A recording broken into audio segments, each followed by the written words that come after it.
పారిశ్రామిక వాడల్లోని పరిశ్రమల్లో పనిచేసే కార్మికులకు భద్రత కరువైందని కార్మిక సంఘాల నాయకులు ఆరోపించారు.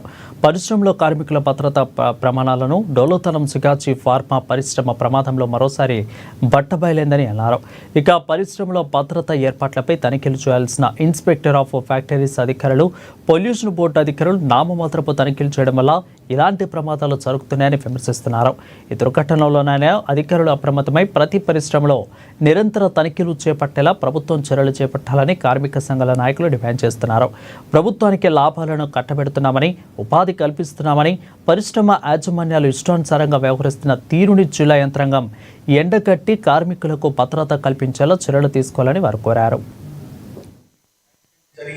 ఇంతమంది మృతికి కారణమైందని చెప్పి సంగారెడ్డి జిల్లా పాషమైలారం పారిశ్రామిక ప్రాంతంలోని సిగాచి కంపెనీలో గత సోమవారం నాడు జరిగినటువంటి యాక్సిడెంట్ లోపల ఇప్పటిదాకా 42 మంది కార్మికులు మృతి చెందారు. అట్లనే మరో 10 మంది కార్మికులు ఉద్యోగుల యొక్క ఆచూకీ తెలవట్లేదని చెప్పి అధికారులు చెప్తా ఉన్నారు.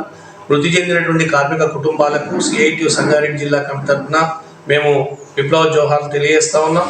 అదేవిధంగా వాళ్ళ కుటుంబాలకి మేము ప్రగాఢ సానుభూతి తెలియజేస్తా ఉన్నాం. కేవలం యాజమాన్యం యొక్క నిర్లక్ష్యం వల్ల, యాజమాన్యం లాభాపేక్ష వల్ల ఈరోజు కాలం తేలినటువంటి రియాక్టర్లను, పైప్ లైన్లను వాడడం ద్వారా, సరైనటువంటి మెయింటెనెన్స్ లేకపోవడం ద్వారా, అట్లనే అన్స్కిల్డ్ వర్కర్ల ద్వారా పనిచేయించడం ద్వారా ఈరోజు ఈ యాక్సిడెంట్ జరిగి ఇంతమంది మృతికి కారణమైందని చెప్పి అర్థమవుతా ఉంది.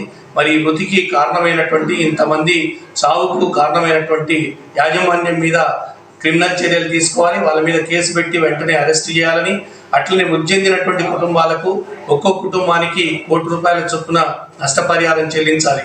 36 మంది క్షతగాత్రులు ఇవాళ దెబ్బలు తగిలి కాలిపోయి శరీరాలు ఛిద్రమైపోయి హాస్పిటల్ లోపల మరి ఈరోజు అన్నమో రామచంద్ర అని చెప్పి బాధపడతా ఉన్నారు. అట్లాంటి వాళ్ళకు కూడా ఈరోజు నష్టపరిహారం కింద 50 లక్షల చొప్పున ఇవ్వాలని చెప్పి మేము డిమాండ్ చేస్తా ఉన్నాం. ఈరోజు ఈ జిల్లాలో ఈ ఘటన ఒక్కటే కాదు, ఇంతకన్నా ముందు అనేక ఘటనలు ఇట్లాంటివి జరుగుతూ ఉన్నాయి. అయినా సరే ప్రభుత్వం వైపు నుంచి కానీ, మరి ఈరోజు పరిశ్రమల డిపార్ట్మెంట్ నుంచి కానీ ఎలాంటి చర్యలు తీసుకోవట్లేదు. భద్రతా చర్యలు తీసుకోవడంలో ప్రభుత్వ అధికారులు, ప్రభుత్వ యంత్రాంగం పూర్తిగా విఫలమవుతా ఉంది. గతంలో ఎస్బీ ఆర్గానిక్స్లో ఘటన జరిగినప్పుడే 7 మంది చనిపోయినప్పుడే పెద్ద ఎత్తున జిల్లా కలెక్టర్ గారు, రాష్ట్ర అధికార యంత్రాంగం, జిల్లా అధికార యంత్రాంగం అంతా కూడా హడావుడి చేశారు. కానీ ఆ కొద్ది రోజులకే దాన్ని మర్చిపోవడం జరిగింది. ఇలాంటి మర్చిపోవడం ద్వారా ఇప్పుడు మళ్ళీ సిగాచిలో అట్లాంటి ఘటన పెద్ద ఎత్తున జరిగి ఇంతమంది చనిపోవడానికి కారణమైంది. దీనికి కారణం అధికారుల యొక్క నిర్లక్ష్యం, యాజమాన్యాల యొక్క లాభాపేక్ష. సంగారెడ్డి జిల్లా పాషమైలారం పారిశ్రామిక ప్రాంతంలోని సిగాచి కంపెనీలో గత సోమవారం నాడు జరిగినటువంటి యాక్సిడెంట్ లోపల గత సోమవారం నాడు పటంచెరు ప్రాంతంలోని పాషమైలారం పారిశ్రామిక వాడలో సిగాచి పరిశ్రమలో జరిగిన ప్రమాదంలో ఇప్పటి వరకు 42 మంది చనిపోయారని చెప్పేసి అధికారులు లెక్కలు చెప్తా ఉన్నారు. అదేవిధంగా 36 మంది క్షతగాత్రులు అయినట్లుగా తెలియజేస్తా ఉన్నారు. కానీ ఇంకా అనేక మంది చనిపోయినట్లుగా, శిథిలాల కింద ఇంకా మృతదేహాలు ఉన్నట్లుగా అనుమానాలు వ్యక్తం చేస్తూ ఉన్నారు. ఆ షిఫ్ట్లో ఆ రోజు 143 మంది వెళ్ళినట్టుగా తెలుస్తూ ఉంది.